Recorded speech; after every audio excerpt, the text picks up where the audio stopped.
अस्सलाम वालेकुम एवरीवन। अब हम देखते हैं कि आप किस तरीके से डॉलर फैच को यूज़ करते हैं नक्स 3 में। डॉलर फैच आप यूज़ कर सकते हैं किसी भी तरह की एपीआई, अगर आपने किसी भी कंडीशन में कॉल करनी है तो उसके लिए आप डॉलर फैच को यूज़ कर सकते हैं। अब किसी भी कंडीशन का क्या मतलब है? किसी भी कंडीशन का मतलब यह है कि बेशक आप पेज के ऊपर मूव कर रहे हैं, बटन क्लिक कर रहे हैं, और किसी भी एपीआई को कॉल करने का मतलब है कि आपने रीड, डिलीट, अपडेट जो मर्जी आपने करना हो इसके साथ आप कर सकते हैं। अब इसके अंदर और यूज़ फैच के अंदर फ़र्क ये है कि यूज़ फैच आप सिर्फ तब यूज़ कर सकते हैं जब आप पेजेस के बीच में मूव करें और आपने डाटा को रीड करना हो, यानी कि सिर्फ उसी टाइम आप किसी भी एपीआई को कॉल कर सकते हैं। बेशक अपडेट ये रीड डिलीट जो मर्जी जिस तरह की भी है, लेकिन आप तब कॉल कर सकते हैं जब आप पेज के ऊपर मूव हो रहे हो, यानी कि कंडीशन सिर्फ एक ही है आपके पास। जो डॉलर फैच है इसमें आप किसी भी टाइम कर सकते हैं, बेशक मूव करें या बाद में बटन क्लिक करने पे करनी है, साइन अप या लॉग इन जो मर्जी आपने करना चाहते हैं वो डॉलर फैच को यूज करके कर सकते हैं। अब डॉलर फैच जो ये बेशक आप इसके थ्रू एपीआई कॉल कर सकते हैं, लेकिन जब आप पेज के ऊपर मूव करेंगे तब आपको थोड़े से इसके अंदर फंक्शनैलिटी कम मिलती है। वो इस तरह से कि अगर आप यूज लेजी फैच को यूज करते हैं या अगर आप यूज फैच को यूज करें और यहाँ पे आपने लेजी को पास किया हुआ है,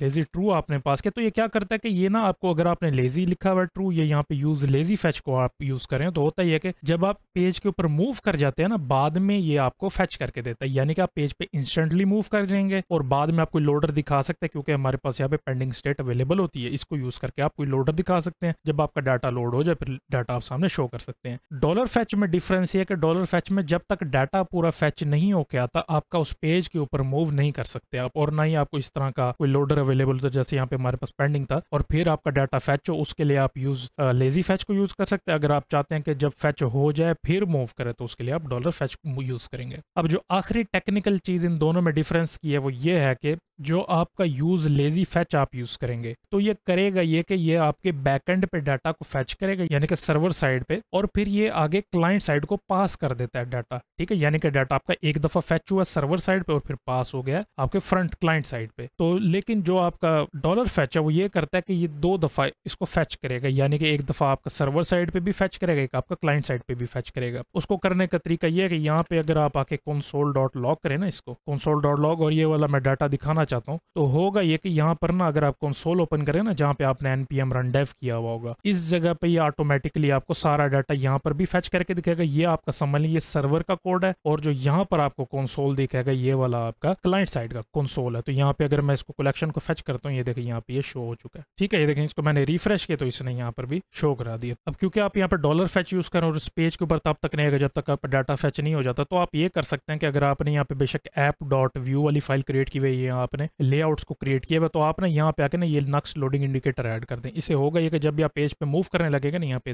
मैं आपको दिखाता हूँ, जब भी यहाँ पे मूव करने लगेंगे ये देखिए ऊपर ना एक लोडिंग इंडिकेटर आएगा, एक लाइन चलेगी जो कि एंड तक फुल होगी। इसका मतलब ये होगा कि आपका डाटा जो वो फैच हो रहा है अभी, तो यूजर को पता लग जाएगा कि हमारा डाटा फैच हो रहा है, अभी मैंने दोबारा रिक्वेस्ट इसकी नहीं कर रही। ठीक है जी, तो ये तरीका था, इस तरीके से आप डॉलर फैच को यूज करेंगे, और इन दोनों के अंदर लेजी फैच में और डॉलर फैच में ये डिफरेंस था।